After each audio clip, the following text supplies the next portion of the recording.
All right, this is the Kwik Edge garden tool. It's kind of a multi-tool. This thing weighs 2.2 pounds. I weighed it.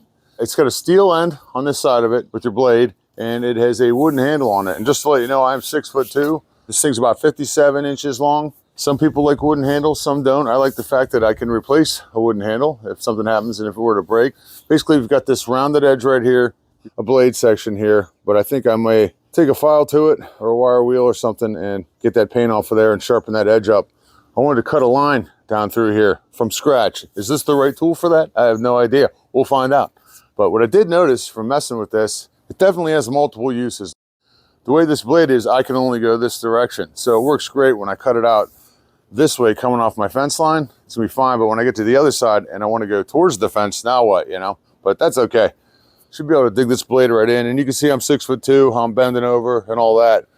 Cuts right through, no problem. Got to make sure to hold the thing down so that the blade goes the way I want it to.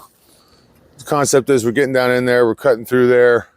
You can see it cutting through there and cutting the roots up underneath it here. You got a garden and you're going to run some furrows for seeds. This would be great for that. I'm just doing this one-handed. I could probably use it for stuff like this. Again, I'm one-handed here. You know, I've got this moss and stuff in the cracks. And I guess if I wanted to too, I could run a little edge along here. Yeah, pull that stuff out of there. Definitely need two hands.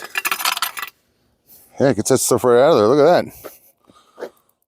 I had a bunch of Pachysandra that was growing underneath of my timber right there under the drive. Just a couple quick passes there. Obviously, I have a little more to do, but clean it right out. Again, I need two hands. Okay, this is cool right here. Pretty cool. You're next, buddy.